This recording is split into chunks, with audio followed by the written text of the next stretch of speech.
till my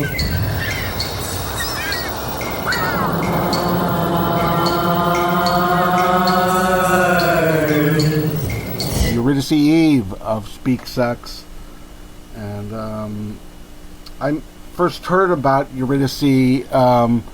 I was taking a class at San Francisco Art Institute in '91, and I was taking a class with Kathy Acker, and Kathy Acker read the first part of her Eurydice's novel F-32 that had just come out that year, and I thought it was really good, and it definitely influenced my story, My Birth, and which I was writing at the time, Five Fingers Make a Fist, which is out. That's available on Amazon.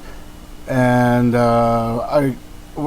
when I got a copy of F-32, I thought this was probably better than Kathy Acker, actually. And then Eurydice went on to write. She was like the sex columnist for Spin magazine for about a year or two in New York. She lived in New York, and she ended up writing a book called Satyricon USA.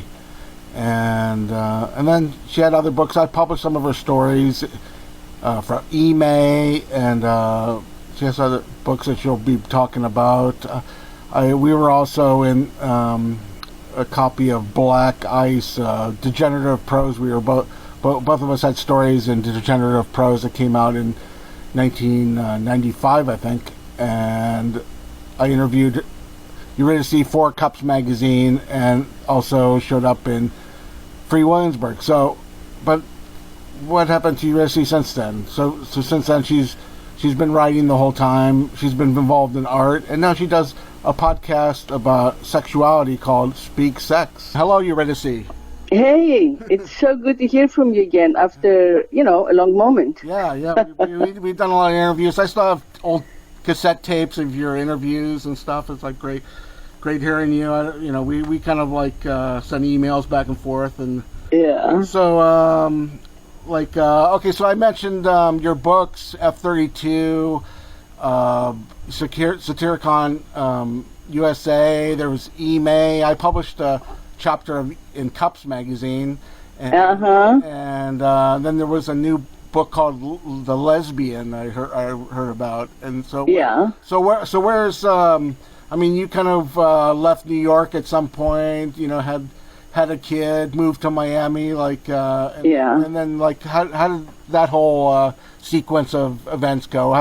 What happened after the writing? Yeah, that's actually one of those life-transforming times like now. It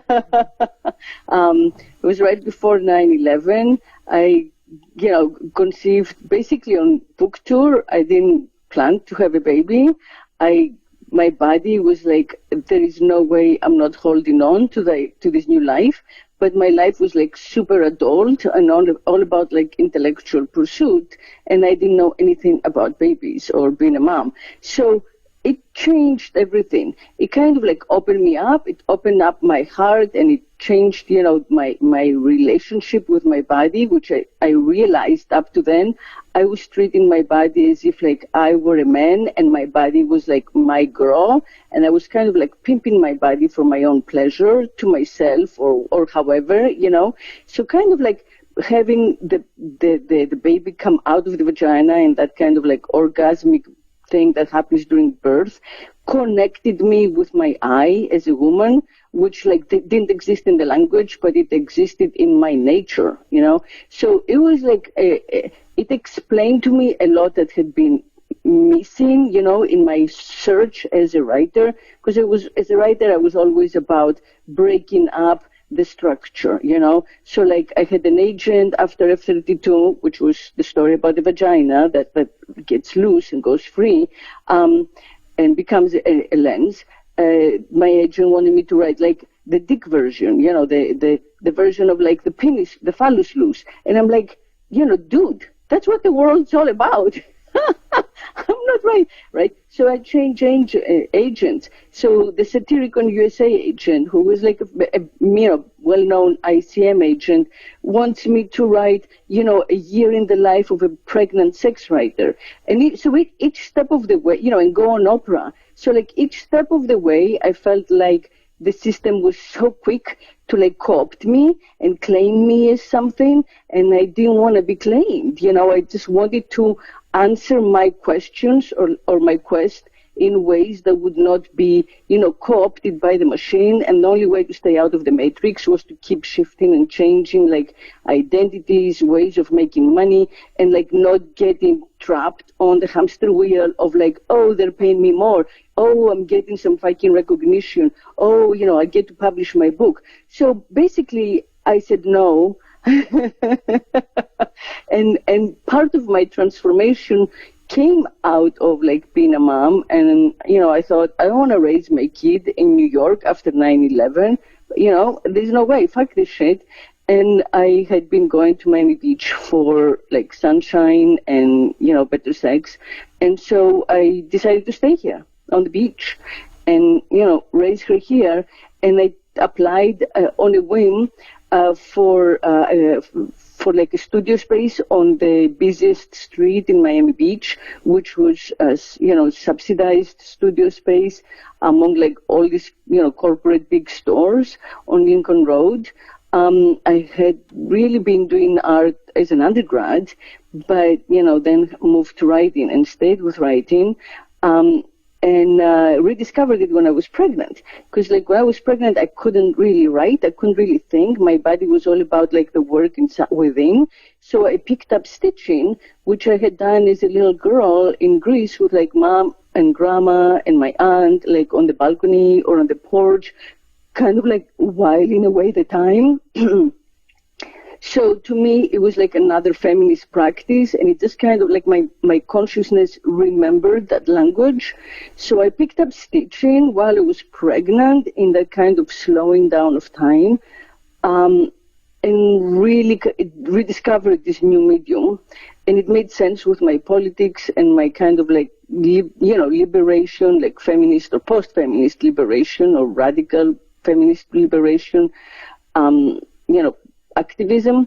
So I gave birth, you know, with like having finished my first piece, and with that applied for the studio space, and I was accepted, which I didn't expect.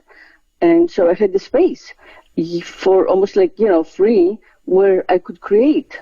And that's how I went from writing to art making, which I kind of like kept up for a good decade or more. Well, let me just butt in here. I mean, like, yeah, your earlier writing kind of seemed like kind of rebellious, and you're kind of against the parents, you're kind of against the patriarchy, and then you kind of like, okay, then you have a kid, you're the mother, you're the father, you're the mother, or whatever, you know, like there's a total different dynamic at some point, and then you moved into the, at the same time you kind of move into the art world. You know, to me, like working in digital art world, you know, I'm kind of like, you know, paintings like seems like a little old fashioned. You know, photography is interesting, but I like how you do these kind of almost like art installations and stuff. I think that's kind of valid because it's more like scenery, it's more like performance art, and it kind of relates to what were doing before, kind of. Right, you know, and the stitch, you know, for me, the stitch is also, first of all, it's like, you know, it has that access to like folk art, silenced art, you know, art that has not been paid, right, by the system because it's not high art, you know. It was the art that like women were doing that men didn't even see, and it was like stuck in trunks and passed from mother to daughter. So I had a daughter. So all of this was kind of like part of trying to find how the female-bodied, the female-sexed, you know, human, like belongs in a culture where there is no voice representing her at all. And the only way for us to express ourselves is through the language and the institutions and the gaze and the aesthetics of what we know is the patriarchy, which isn't like gender-based, it's like power-based, you know. So the stitch and that discipline like gave me time. It was a very meditative practice. In a way, it made the writing more conscious too, because the stitch was like every letter, you know, every shape, every mark on the page, and it got me out from like, you know, the meaning making machine, So, and it allowed me to work in 3D, and it allowed me to create environments with these like threads and fabrics, that felt like things. And in the process, I think that it changed my understanding of writing, because it reconnected me to like magical incantatory writing that I had been exposed to again in my childhood through like the women, the women in the family who would like read, coffee grounds, or they would read like the tea leaves, and they would read like the weather, and they had, little spells and little sayings about everything, but all that stuff was like, secret. It was like behind the scenes, it was never out in public or, school or, anything that had to do with like the matrix as we know it. So, the stitch kind of like brought a lot of that back, to me. And there was a lot of work that was kind of like what F-32 was asking for, to reunite like the mind as we know it with the body and the nature that, that it resists, right, and shames and fights against, and kind of like reclaim them as one.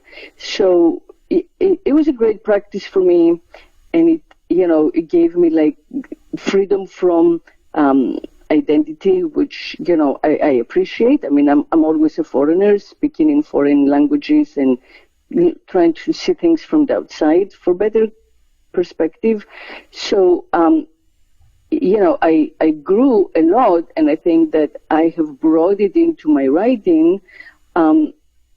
And it has enriched the writing. It has made, my love for like tender buttons much more conscious than it was before, right? Before I was kind of reading it and loving it from outside more.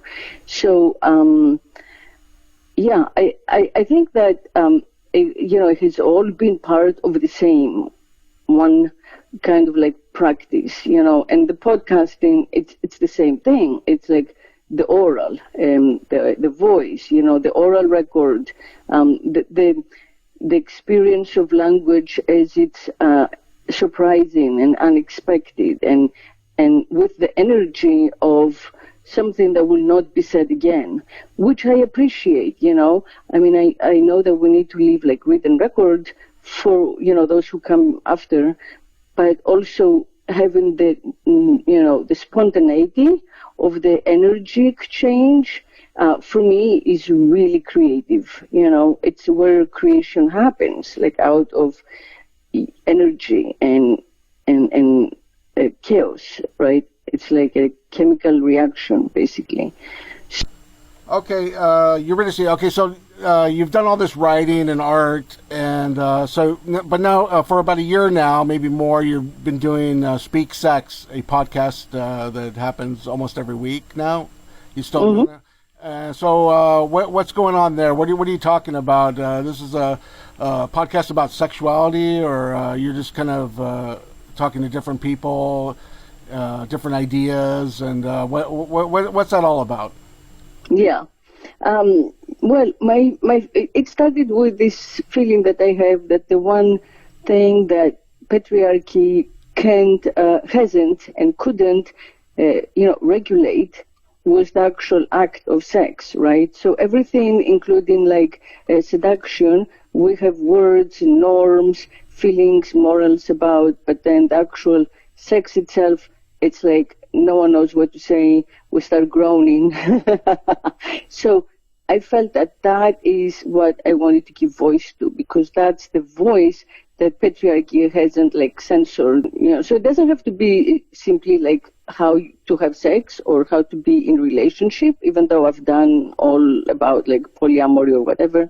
It's much more about, the way that sex it's still a rebellion and a resistance in our culture.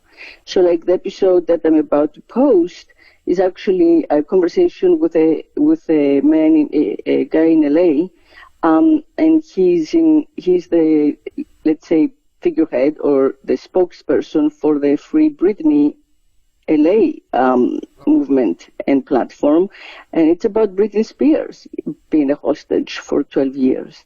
So yeah, it just covers the gamut, so long as I feel that it has something to do with, the struggle for sex to get freed from shame and devaluement. And so on, now we have the lockdown, the COVID lockdown, and how does a healthy sexuality exist with the COVID thing hanging out? We're still going to probably have another year of COVID lockdown, till they get the vaccinations and stuff. So what do you think about the COVID and its relationship to sexuality and the people that you talk to?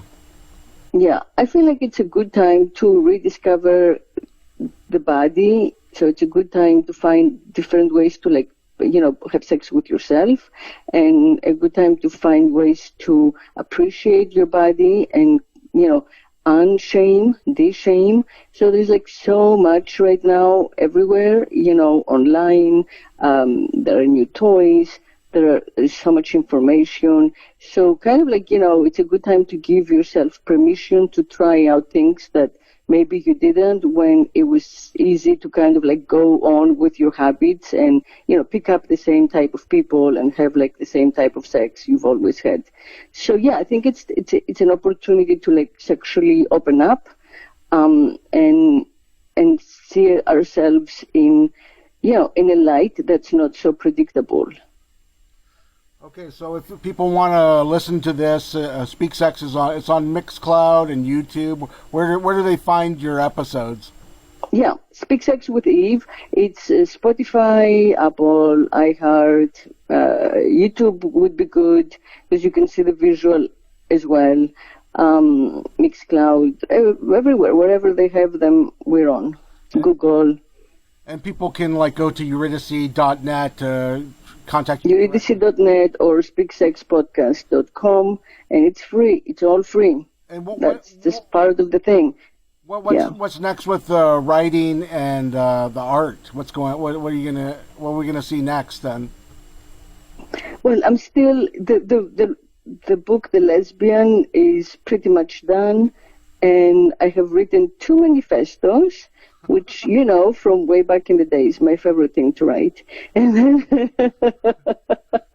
so those will be what will come up first. But Ime, which you remember because you published, it's a prophetic work. So it keeps happening. It's not an easy work because I have to be kind of called by spirit to write it.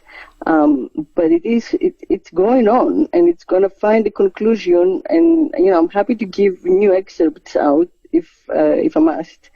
And that's it. And otherwise, the artwork right now is mostly by commission, because all the shows, Art Basel was canceled this year. So we don't have actual shows. So I'm doing pieces if someone wants a piece, and that again, is available.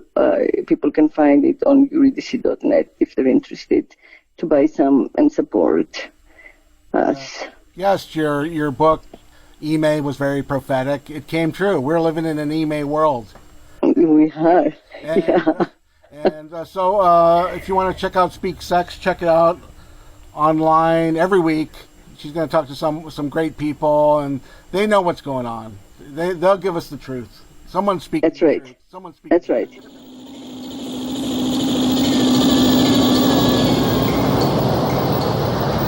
If I could make love incessantly, I would be God.